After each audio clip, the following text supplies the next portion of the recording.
நீ 10 பொண்ணுங்களை நீ வந்து யூஸ் பண்ணிட்டு யூஸ் அண்ட் த்ரோ டாய் மாதிரி யூஸ் பண்ணிட்டு போயிட்டு அவங்க வாழ்க்கையெல்லாம் அழிச்சிடுவேன். கேட்டா பிஸ்னஸ்க்காக நான் வந்து இப்படி பண்ணிட்டேன் அப்படின்றியா? ஆனா நீ அந்த குழந்தைய இன்னைக்கு கொச்சப்படுத்தி ஒரு ஸ்டேட்மெண்ட் போடுற. அந்த கண்ணீரும் சாபமும் உன்னை சும்மா விடுமா? விடவே விடாது. அந்த ரூம்ல நடந்த விஷயங்கள் எல்லாம் வந்து நான் இப்போ ஷேர் பண்ணனேன்னு வச்சுக்கோங்க. அந்த இன்வெஸ்டிகேஷன் ரூம்ல உமன்ஸ் கமிஷனர் ஆஃபீஸில் நடந்ததெல்லாம் நான் ஷேர் பண்ணேன்னு வச்சுக்கோங்களேன். எதுக்கு ரங்கராஜ் இந்த மாதிரி பேசுகிறா நீங்களே கேட்பீங்க.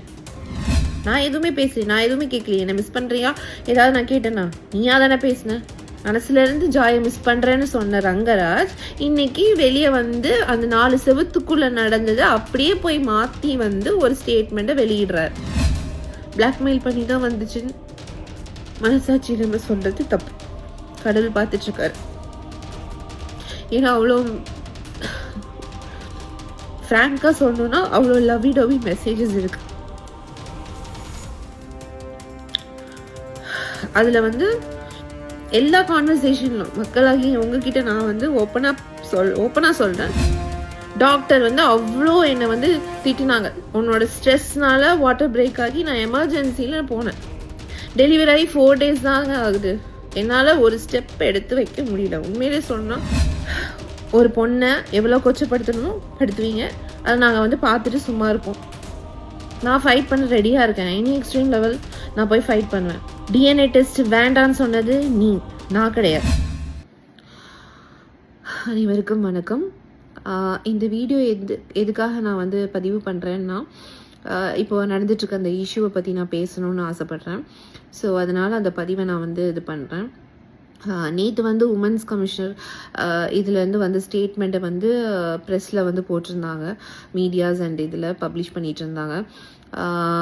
இந்த மாதிரி ஆக்சுவலி நடந்த இன்வெஸ்டிகேஷனில் நடந்தது தான் ஒன்று வெளியே வந்துச்சு. ஓகேவா? ரங்கராஜ் வந்து ஒத்துக்கிட்டாரு, என்னை கல்யாணம் பண்ணிக்கிட்டேன்னு ஒத்துக்கிட்டாரு அந்த இன்வெஸ்டிகேஷனில் அந்த மேடம் முன்னாடி. அண்ட் டிஎன்ஏ டெஸ்ட் வேண்டான்னு அவர் வாயால் அவர் சொன்னார். அந்த ரூமில் ஆக்சுவலி நான் வந்து சொல்கிறேன், அவர் இருக்கிறாரு. நான் சொல்கிறேன், இல்லை மேம் வேண்டாம், இது வந்து நாளை பின்ன வந்து அவர் வந்து ஏதாவது சொல்லுவார், எனக்கு நல்லா தெரியும். ஏன்னா அவங்களோட ஃபேமிலி மெம்பர்ஸ் அவரோட ஃபேமிலி மெம்பர்ஸ் வந்து கோயம்புத்தூரில் இருக்கவங்கள்ட்ட ஒரு நியூஸை ஸ்ப்ரெட் பண்ணிட்டு இருக்காங்க. அதுக்கான எவிடன்ஸ் எல்லாமே என்கிட்ட இருக்கு. என்ன நியூஸ்னா, இது ரங்கராஜோட குழந்தை இல்லை. ஃபர்ஸ்ட் ஆஃப் ஆல் ரங்கராஜோட குழந்தை இல்லைன்னு சொல்றதுக்கு ஃபேமிலி மெம்பர்ஸ்க்கு என்ன ரைட்ஸ் இருக்குன்னு நான் கேட்குறேன். நீங்க தான் வந்து விளக்கு பிடிச்சிங்களா? 2 வருஷம் எங்க போனீங்க? 2 years எங்க போனீங்க? 2 years-ஆ இவர் என் கூட குடும்பம் நடத்திட்டு இருக்காரு, எல்லாம் பண்ணிட்டு இருக்காருன்னு தெரிஞ்சு நீங்க எல்லாம் எங்க போனீங்க? அப்போ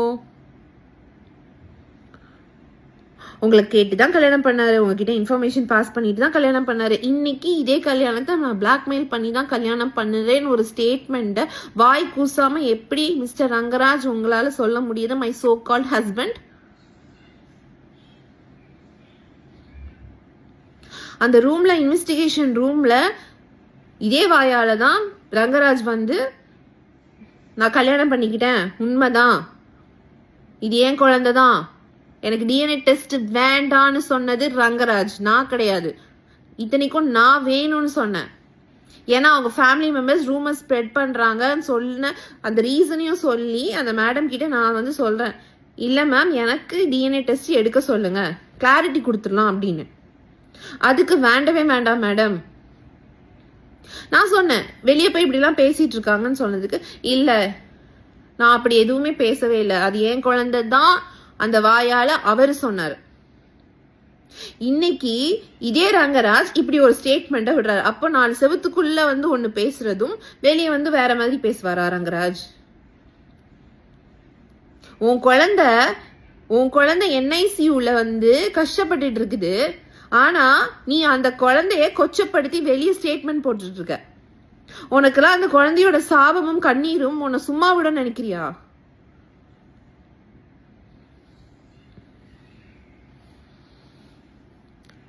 பிளாக்மெயில் பண்ணி பாப்போ ஒரு பொண்ணு, சரி நான் தெரியாம தான் கேட்கிறேன், ஒரு 15 பொண்ணுங்க வந்து உன்னை பிளாக்மெயில் பண்ணி என்னை கல்யாணம் பண்ணு அப்படின்னு சொன்னா நீ 15 பொண்ணுங்களையும் கல்யாணம் பண்ணிடுவியா?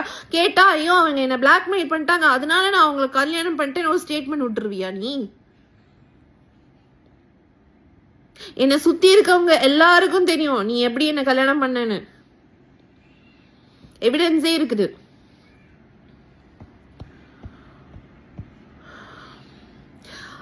எல்லாம் விடுங்க, அவ்வளோ சேட் கான்வர்சேஷன்ஸ் இருக்குங்க. எனக்கும் ரங்கராஜுக்கும் நடந்த சேட் கான்வர்சேஷன்ஸ் இருக்கு. நான் வந்து மக்களாகிய உங்களுக்கு அதை வந்து பப்ளிஷ் பண்ணணுன்னாலும் நான் பண்ணி காமிக்கேன். நீங்களே எனக்கு ஒரு ஜட்ஜ்மெண்ட் சொல்லுங்க. அதை பார்த்துட்டு நீங்களே எனக்கு ஒரு ஜட்ஜ்மெண்ட் சொல்லுங்க. அதில் ஃபுல்லாக வந்து லவ் யூ பொண்டாட்டி, லவ் யூ பொண்டாட்டி, love you Thangam, miss you, நீ இல்லாமல் நான் இருக்க மாட்டேன், 12 வருஷத்துக்கு அப்புறமா எனக்கு ஒரு சோல்மெண்ட் நீ கிடச்சிருக்க, உன்னை எந்த ஒரு ரீசனுக்காகவும் நான் லூஸ் பண்ண மாட்டேன், எனக்கு நீ வேணும், என்ன நடந்தாலும் நம்மளுக்குள்ள யார் வந்தாலும் நான் உன்னை விட்டு கொடுக்க மாட்டேன் அப்படி சொன்ன அந்த ரங்கராஜ் பிளாக்மெயில் பண்ணி தான் அந்த மெசேஜ் எனக்கு அனுப்பிச்சாரா? எல்லாத்தையும் விடுங்க. அத்தனை என்கிட்ட ஒரு 1000 ஃபோட்டோஸ் இருக்கு. அந்த 1000 ஃபோட்டோஸும் பிளாக்மெயில் பண்ணி எடுத்து நான் டெய்லி ஒரு ஃபோட்டோ நான் போட்டேன்னா அந்த ஃபோட்டோவிலே உங்களால் அப்சர்வ் பண்ண முடியும். ரங்கராஜ் வந்து ஹாப்பியாக ஃபேஸில் சிரிச்சிட்டு அவ்வளோ ஒரு ஸ்மைலிங் ஃபேஸோட தான் நீங்கள் நான் போட்டிருக்க போஸ்ட்லேயே பார்த்துருப்பீங்க. அது வந்து பிளாக்மெயில் பண்ணி தான் எடுத்தாரா? இத்தனைக்கும் பாதி செல்ஃபீஸ் வந்து அவர் தான் எடுப்பார். எங்கேயாவது நாங்கள் ரெடியாகி போயிட்டு இருக்கும்போது அவர் தான் ஃபோன் எடுப்பார். ஃபோட்டோ எடுக்கலாமா அப்படின்வார். இன்னைக்கு இதே ரங்கராஜ் மாத்தி பேசாது. அவர் வந்து கடவுளுக்கும் மனசாட்சிக்கும் உண்மையை மட்டும் பேசணும், மாத்தி பேசக்கூடாது. இன்வெஸ்டிகேஷன் ரூம்ல சொல்றாரு ஃபேமிலி மெம்பர்ஸ் பிளாக்மெயில் பண்றாங்க, ஃபேமிலி மெம்பர்ஸால தான் நான் இப்படி பண்றேன் அப்படின்றாரு. அங்க ஒன்று சொல்றாரு, வெளியே வந்து வேற மாதிரி பேசுறாரு. ஃபேமிலி மெம்பர்ஸ் என்னை பார்க்க விட மாட்டேங்கிறாங்க, ஃபேமிலி மெம்பர்ஸ் என்னை பேச விட மாட்டேங்கிறாங்க, ஃபேமிலி மெம்பர்ஸ் என்னை பிடிச்சி வச்சிருக்காங்க, இப்படிலாம் வந்து பேசுறாரு. நான் இப்போ வந்து பிஸ்னஸ்க்காக நான் வந்து இதை பண்ணிட்டு இருக்கேன், பிஸ்னஸ் கெட்டு போயிடும், அதனால ஃபேமிலி மெம்பர்ஸ் பேச்சை கேட்டுட்டு இருக்கேன். நீ அப்போ 10 பொண்ணுங்களை நீ வந்து யூஸ் அண்ட் த்ரோ டாய் மாதிரி யூஸ் பண்ணிட்டு போயிட்டு அவங்க வாழ்க்கையெல்லாம் அழிச்சிருவ. கேட்டா பிஸ்னஸ்க்காக நான் வந்து இப்படி பண்ணிட்டேன் அப்படின்றியா? உன் குழந்தை NICUல கஷ்டப்பட்டுட்டு இருக்கு. ஆனா நீ அந்த குழந்தைய இன்னைக்கு கொச்சப்படுத்தி ஒரு ஸ்டேட்மெண்ட் போடுற. அந்த கண்ணீரும் சாபமும் உன்னை சும்மா விடுமா? விடவே விடாது.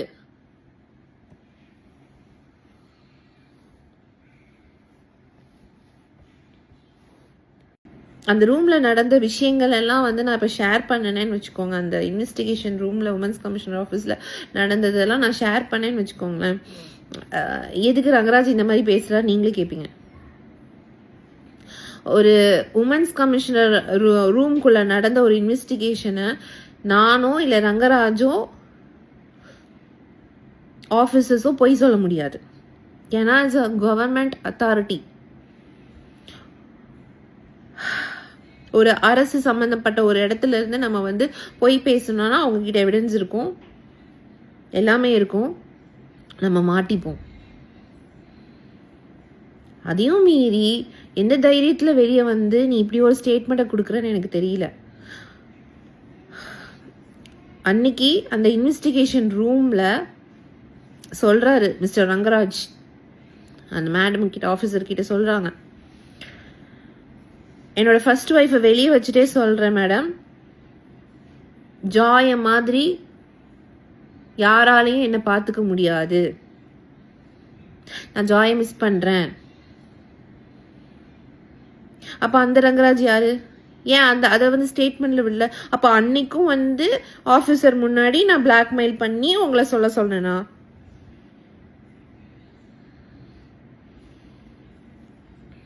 இல்ல நான் எதுவுமே பேசல, நான் எதுவுமே கேட்கலையே. என்ன மிஸ் பண்றியா ஏதாவது நான் கேட்டேனா? நீயா தானே பேசின, நீயா தானே ஒரு இன்வெஸ்டிகேஷனுக்குள்ள நீயா தானே எல்லாமே ஸ்டார்ட் பண்ண. எடுக்கும்போதே சொல்றாரு, அட்வொகேட் பேச்செல்லாம் நான் கேட்கல, இந்த ரூம்குள்ள அட்வொகேட்லாம் நான் எடுத்து வெளியே வச்சுறேன், மனசுல இருந்து பேசுறேன், மனசுல இருந்து ஜாயை மிஸ் பண்றேன்னு சொன்ன ரங்கராஜ் இன்னைக்கு வெளியே வந்து அந்த 4 செவத்துக்குள்ள நடந்தது அப்படியே போய் மாத்தி வந்து ஒரு ஸ்டேட்மெண்ட்டை வெளியிடுறார்.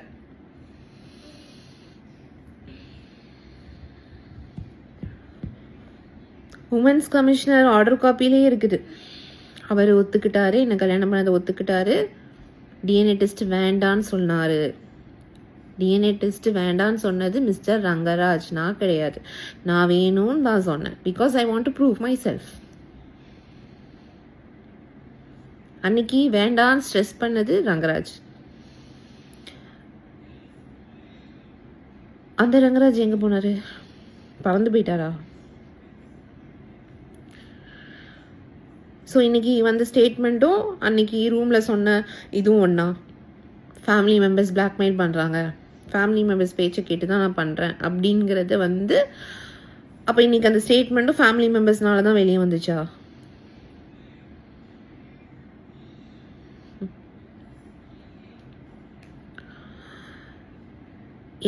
எல்லாத்தையும் விட்டுட்டு மனசாட்சின்னு ஒன்று இருக்கு ரங்கராஜ். கடவுளுக்கு பயந்து மனசாட்சிக்கு பயந்து என் கூட ஒரு 2 வருஷம் வாழ்க்கை வாழ்ந்தது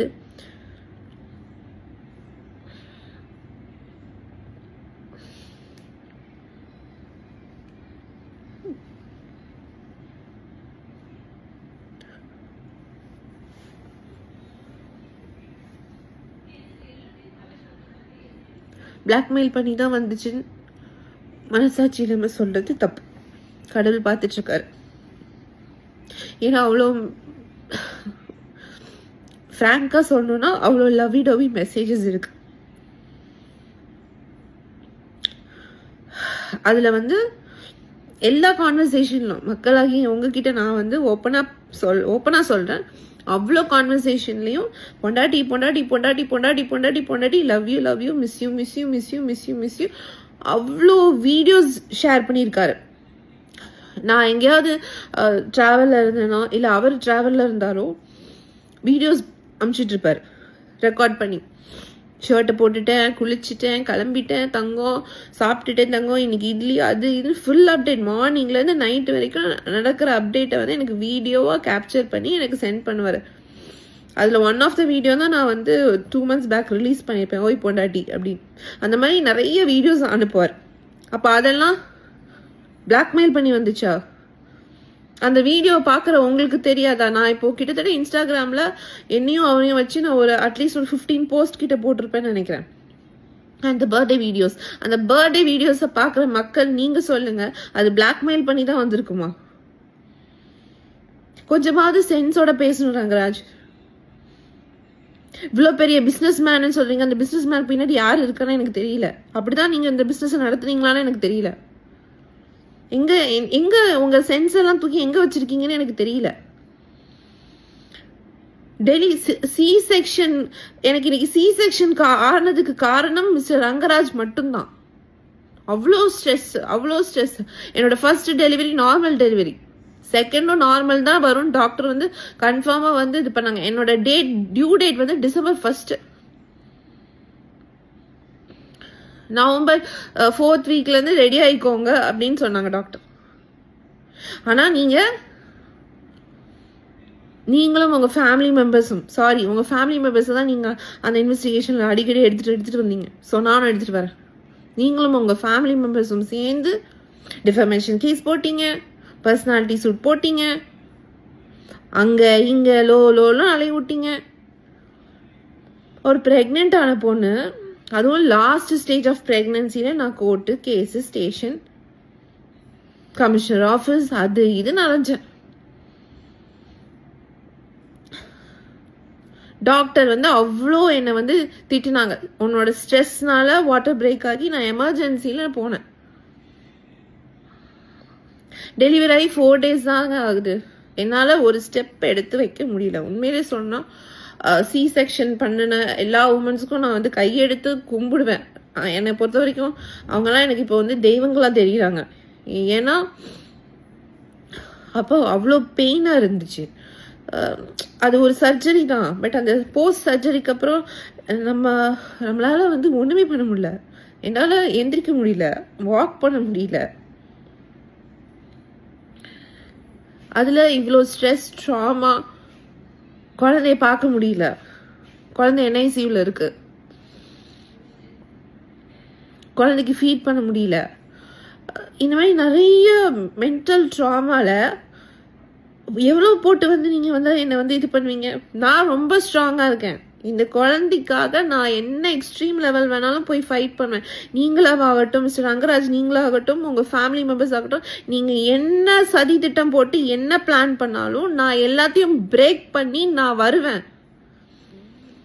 இந்த குழந்தைக்காக நான் எனி எக்ஸ்ட்ரீம் லெவல் போய் ஃபைட் பண்ணுவேன்.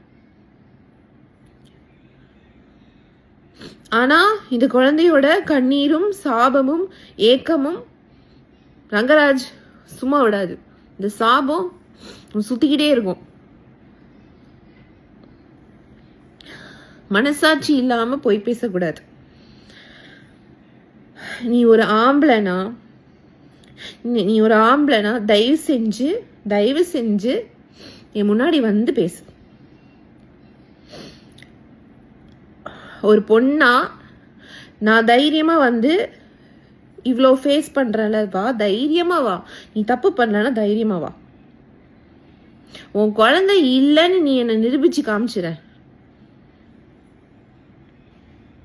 எல்லாம் பிளாக்மெயில் சொன்ன. அப்ப அந்த செக்ஸ் மேக் அவுட்டும் பிளாக்மெயில் நீ மென்ஷன் பண்ணி இருந்திருக்கலாமே. அதுவும் நீ பிளாக்மெயில் சொல்லி இருந்திருக்கலாம்ல. ஏன் அது உன்னோட வாண்ட் இல்ல, அது உன்னோட தேவை. அதை மட்டும் நீ எரேஸ் பண்ணிட்டு விட்டுட்ட.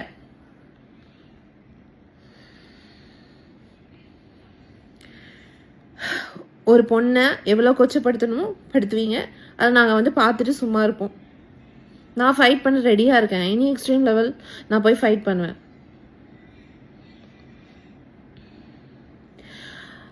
டிஎன்ஏ டெஸ்ட் வேண்டான்னு சொன்னது நான் கிடையாது.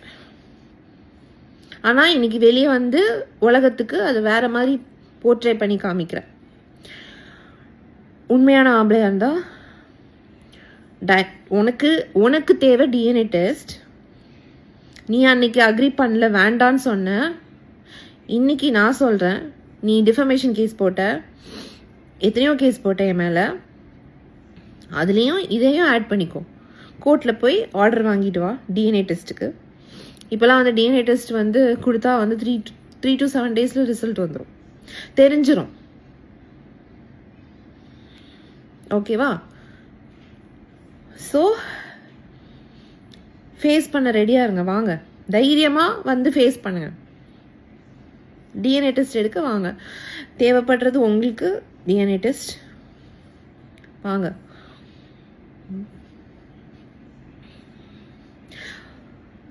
படுக்கும்போது தெரியலாம் உங்களுக்குலாம் டிஎன்ஏ டெஸ்ட் வேணும். 2 வருஷம் வாழ்க்கை வாழ்ந்தீங்க மிஸ்டர் ரங்கராஜ். அதில் நீங்கள் எப்படி இருந்தீங்கன்னு உங்களுக்கு தெரியும். நான் அதை வந்து வெளியே வந்து பேசுகிறேன்னா அசிங்கமாயிடும். பட் இதெல்லாம் பேசக்கூடாதுன்னு தான் நான் வந்து வச்சுருந்தேன். ஏன்னா நம்ம வந்து பேசி அதை கொச்சப்படுத்தி அதை வந்து ரொம்ப மெஸ்ஸி பண்ண வேண்டாம் அப்படின்னு பார்த்தேன். பட் இன்னைக்கு உன் குழந்தை ஹாஸ்பிட்டலில் வந்து இது பண்ணிட்டு, அது வந்து ஒரு என்ஐசியூவில் இருக்கிற அம்மாக்களுக்கு தெரியும் அந்த பெயின்.